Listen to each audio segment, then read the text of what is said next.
Hello मेरे प्यारे भाइयों बहनों। तो हम पढ़ रहे थे कोशिका के बारे में। कोशिका क्या होता है, तो कोशिका के बारे में पूरा जानकारी हम देंगे शुरू से लेकर लास्ट तक। यह सिलेबस बायोलॉजी का जो है SSC, UPSC, NDA, CDS, UPSI, UP PET इत्यादि के लिए है। इसमें आपको पूरा बायोलॉजी पढ़ाया जाएगा शुरू से लेके लास्ट तक। तो हम शुरुआत किए थे कोशिका के बारे में। तो हमने कल कोशिका के प्रकार तक बताया था और कोशिका के प्रकार के बारे में अंतर जो है वो बोले थे अगले क्लास में बताएंगे। तो चलिए जो कल पढ़े थे वो आज दोहरा लेते हैं। कोशिका किसे कहते हैं, कोशिका की खोज किसने की, मृत कोशिका की खोज किसने की, जीवित कोशिका की खोज किसने की।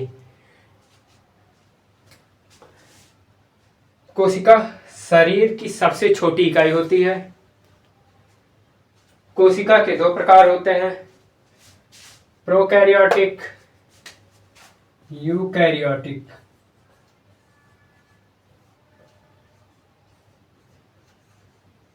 प्रोकैरियोटिक और यूकैरियोटिक कोशिका के दो प्रकार होते हैं। कोशिका की खोज रॉबर्ट हुक ने सन 1665 ईस्वी में किया था। कोशिका की खोज किसने की थी, रॉबर्ट हुक ने, वो भी मृत कोशिका के। और जीवित कोशिका को खोजा था एंटोनी वान लीeuwenhoek ने। बायोलॉजी को दो भागों में बांटा गया है, पहला जूलॉजी, दूसरा बॉटनी। कोशिका किसे कहते हैं, शरीर की संरचनात्मक एवं क्रियात्मक इकाई को कोशिका कहते हैं। कोशिका के दो प्रकार होते हैं, prokaryotic, eukaryotic. Prokaryotic, eukaryotic. Prokaryotic कोशिका में कौन आते हैं, इसके बारे में भी कल हमने बात किया था। प्रोकैरियोटिक कोशिका में बैक्टीरिया, ब्लू ग्रीन एल्गी। और यूकैरियोटिक कोशिका में इन दोनों को छोड़ के बाकी सब यूकैरियोटिक कोशिका में आते हैं। प्रोकैरियोटिक कोशिका, प्रोकैरियोटिक कोशिका इसमें केंद्रक का अभाव होता है। प्रोकैरियोटिक कोशिका में केंद्रक का अभाव होता है। प्रोकैरियोटिक कोशिका में केंद्रक का अभाव होता है। यूकैरियोटिक कोशिका में केंद्रक पूर्ण रूप से विकसित होता है। इसमें केंद्रक नहीं पाया जाता है प्रोकैरियोटिक कोशिका में। यूकैरियोटिक में केंद्रक का अभाव होता है। प्रोकैरियोटिक कोशिका में केंद्रक का अभाव होता है, यूकैरियोटिक कोशिका में केंद्रक पूर्ण रूप से विकसित होता है। प्रोकैरियोटिक में हिस्टोन प्रोटीन नहीं पाया जाता है, क्योंकि हिस्टोन प्रोटीन जो है वो केंद्रक में पाया जाता है। केंद्रक इसमें पाया नहीं जाता प्रोकैरियोटिक कोशिका में, इसीलिए हिस्टोन प्रोटीन का अभाव होता है, यानी कि नहीं पाया जाता है।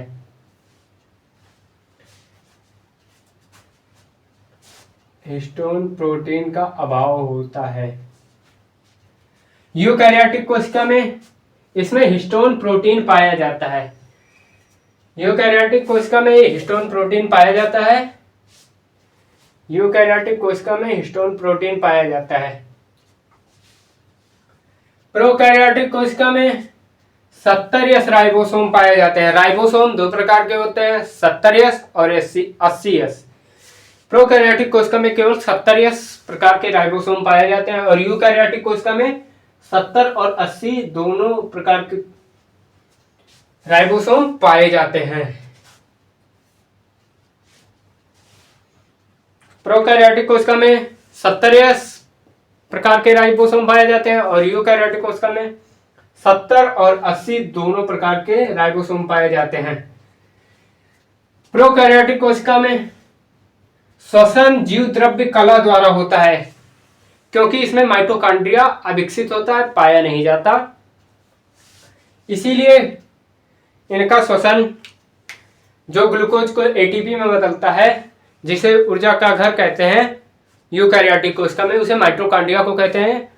श्वसन जो हमारा है माइटोकॉन्ड्रिया में ही कंप्लीट होता है, ऑक्सीजन से कार्बन डाइऑक्साइड में परिवर्तन होता है। प्रोकैरियोटिक कोशिका में श्वसन जीव द्रव्य कला द्वारा होता है। यूकैरियोटिक कोशिका में श्वसन माइटोकॉन्ड्रिया द्वारा होता है, क्योंकि यूकैरियोटिक कोशिका में माइटोकॉन्ड्रिया पूर्ण रूप से विकसित होता है।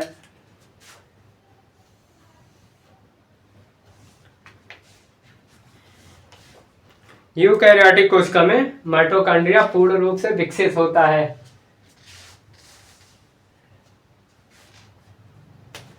प्रोकैरियोटिक, इसमें रिक्तिका नहीं पाया जाता। प्रोकैरियोटिक कोशिका में रिक्तिका नहीं पाया जाता है। यूकैरियोटिक कोशिका में रिक्तिका पूर्ण रूप से विकसित होता है। प्रोकैरियोटिक कोशिका में रिक्तिका नहीं पाया जाता है। प्रोकैरियोटिक कोशिका में रिक्तिका नहीं पाया जाता है।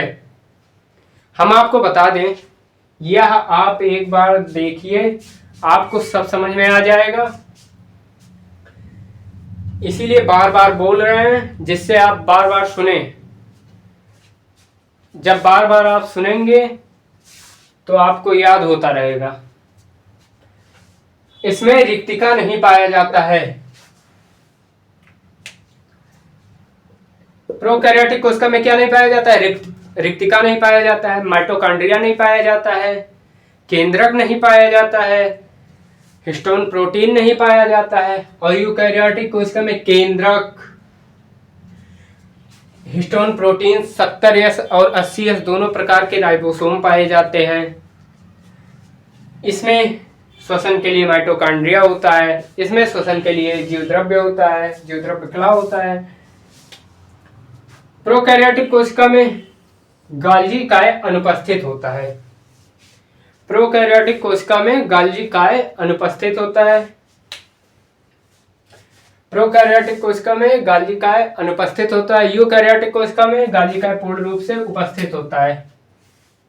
गाल्जी काय पूर्ण रूप से उपस्थित होता है।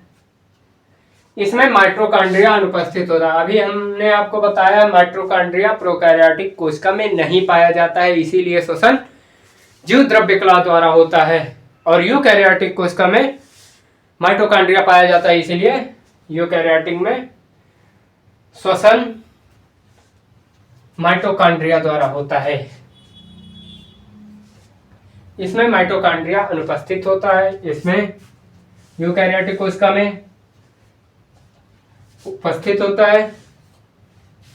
इसमें कोशिका विभाजन विखंडन या मुकुलन द्वारा होता है। कोशिका विभाजन मुकुलन या विखंडन द्वारा होता है। या मोस्ट इंपॉर्टेंट है, विखंडन या मुकुलन क्या होता है? हमारे शरीर में भी पुनरुद्भवन की क्षमता पाई जाती है। या कहाँ पाई जाती है? हमारे शरीर के लीवर में। अगर हम 60% 70% हमारा लीवर खत्म, 30% 40% खत्म हो जाता है, 60-70% बचता है, तब भी हमारा लीवर पूर्ण रूप से फिर से पहले की तरह हो जाएगा कुछ महीने बाद। और हमारे शरीर में एक ऐसी कोशिका पाई जाती है जो एक बार बनने के बाद जन्म में ही वही बनता है, फिर उसके बाद वह नहीं बनता। वह न्यूरॉन है। न्यूरॉन कोशिका है जो मस्तिष्क में पाया जाता है। यह विकसित दोबारा बनता नहीं है, इसीलिए किसी को सर पे चोट आ जाती है, इसीलिए पुलिस वाले हेलमेट लगाने के लिए ज्यादा फोर्स डालते हैं, चालान करता है, वो अलग की बात होती है। कोशिका विभाजन विखंडन या मुकुलन द्वारा होता है। कोशिका विभाजन, ये कोशिका है, विखंडन यहाँ से हो गया। और मुकुलन क्या होता है? यह जब इस तरीके से हुआ तो आगे चल के यह दो कोशिका में दो कोशिका बन गया। अब मुकुलन क्या होता है?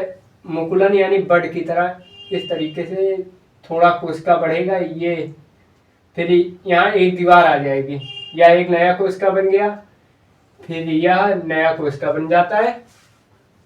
इसी को कहते हैं विखंडन और मुकुलन।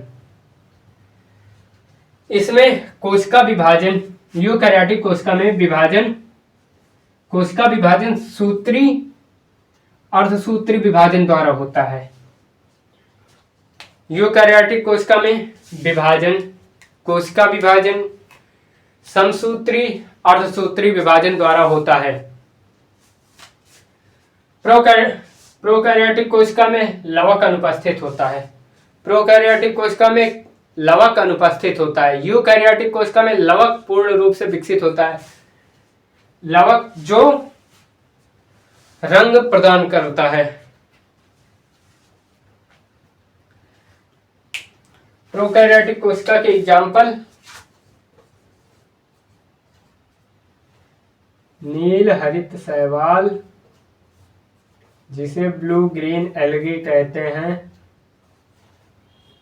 और बैक्टीरिया, जीवाणु जिसे कहते हैं।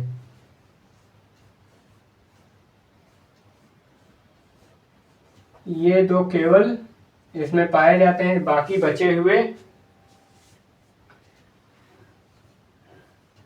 पेड़ पौधे, अमीबा, पैरामीशियम, यूग्लिना, ट्रिप्नोसोमा, ये सब यूकैरियोटिक कोशिका में आते हैं।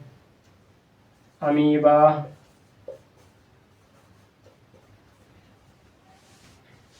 और मानव, इंसान, और इसमें आते हैं पेड़ पौधे, सभी पेड़ पौधे। अब इसके बाद हम लोग पढ़ेंगे यूकैरियोटिक कोशिका के बारे में। प्रोकैरियोटिक कोशिका के बारे में पढ़ लिया। अब यूकैरियोटिक कोशिका के कितने प्रकार होते हैं या कितने भागों में बांटा गया है। यूकैरियोटिक कोशिका,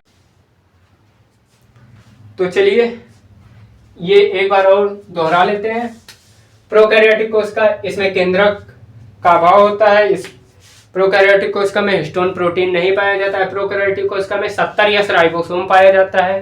प्रोकैरियोटिक कोशिका में श्वसन जीव द्रव्य कला द्वारा होता है।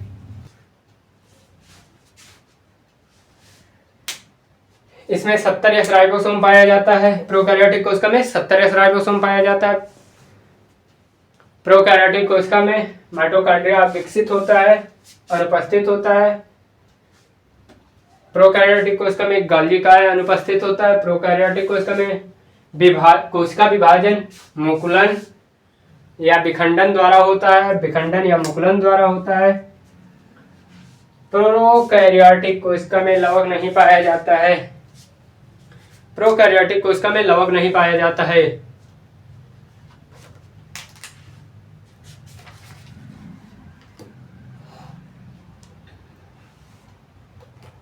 ह्यूमन बॉडी में सबसे लंबी कोशिका कौन सी होती है, ये आप सब हमें कमेंट में बताइएगा। ह्यूमन बॉडी में, मानव शरीर में सबसे लंबी कोशिका कौन सी होती है और सबसे छोटी कोशिका कौन सी होती है, ये दोनों आप लोग हमें कमेंट में बताइएगा। और यूकैरियोटिक कोशिका, इसमें केंद्रक पूर्ण रूप से विकसित होता है। इसमें हिस्टोन प्रोटीन पाया जाता है। इसमें 70S और 80S दो प्रकार के राइबोसोम पाए जाते हैं। इसमें श्वसन माइटोकॉन्ड्रिया द्वारा होता है। इसमें श्वसन माइटोकॉन्ड्रिया द्वारा होता है। रिक्तिका पूर्ण रूप से विकसित होता है।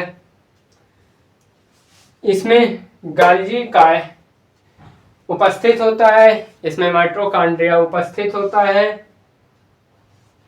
कोशिका विभाजन समसूत्री या अर्धसूत्री विभाजन द्वारा होता है। इसमें लवक उपस्थित होता है। प्रोकैरियोटिक के एग्जाम्पल, प्रोकैरियोटिक के उदाहरण नील हरित शैवाल, ब्लू ग्रीन एल्गी जिसे बोलते हैं, और जीवाणु नील हरित शैवाल। यूकैरियोटिक कोशिका के एग्जाम्पल अमीबा, मानव, पेड़ पौधे, पैरामीशियम, यूग्लिना, कीट पतंग, सब कुछ इसी में आते हैं।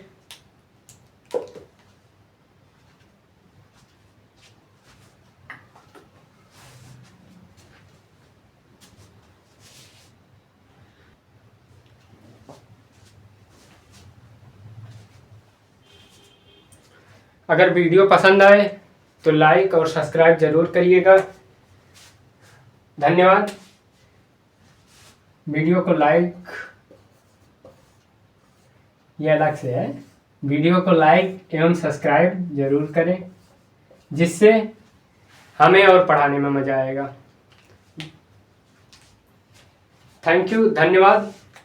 मिलते हैं अब कल नेक्स्ट वीडियो में। Thank you, best of luck. ये अब हम कल इसके बारे में बात करेंगे, कल हम इसके बारे में बात करेंगे यूकैरियोटिक कोशिका के बारे में। यूकैरियोटिक कोशिका को वैसे 2 भागों में बांटा गया है, अब किस आधार पर बांटा गया है ये आप लोग कमेंट में बता सकते हैं। बाकी इसके बारे में कल हम बात करेंगे। धन्यवाद।